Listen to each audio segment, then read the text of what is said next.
8টার সময় কাজে গেছি কাজে যাওয়ার পরে গণাগণ অনুমানিক 9:30 পৌনে 10টা বাজে তখন আমার একটা ফোন করছে শাহজাহান মামা এরকম এরকম ব্যাপার প্রশাসনের লোক আইছে আর এদিক দিয়া ট্রাইবেল ঢুকছে আমি বাবু আমি তো কাজে আই করছি আমার তো কাজ করে খাওয়ান লাগে তো এনে কেটে কেটে আইসে প্রশাসন এই ডুবো আইসে এরপর ওসি সাহেব আছে তারা সবাই আছে তখন আমি বলছি ঠিক আছে তারা যদি থেকে দেয় তারা থাকাকালীন তারা আমরা ক্ষয়ক্ষতি করতো না তারার কাজ তারা করে যাইব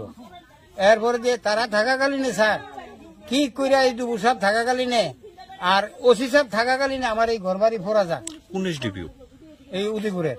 আচ্ছা তারপর প্রশাসনের ডিপু তাইনের নেতৃত্বে নাকি তাইনের নেতৃত্বে ওসি সাহেবের নেতৃত্বে আজকে আমার এই সরবরাহ হয়েছে কারা এটা কে করছে এটা করাইতে আছে আপনার মেন ঘটনাকারী লোক হলো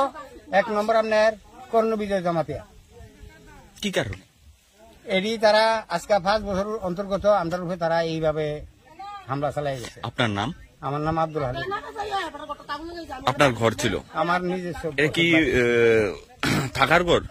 স্যার দেখেন লেট্রিন সেট্রিন আমার সব কিছু আছে আমার সম্পূর্ণ সবকিছু আমি একবার এই জায়গাতেই বসবাসকারী লোক স্যার তাছাড়া গাছ কাটছে কার গাছ কাটছে এই বাড়িতে এর দিকে একবারে ওই মাথা বলি টোটাল কত জনের বা আপনার অন্তত প্রায় 1.5 কোটি টাকার সম্পদ নষ্ট করছে কত জনের গাছ আছে হ্যাঁ আছিল অন্তত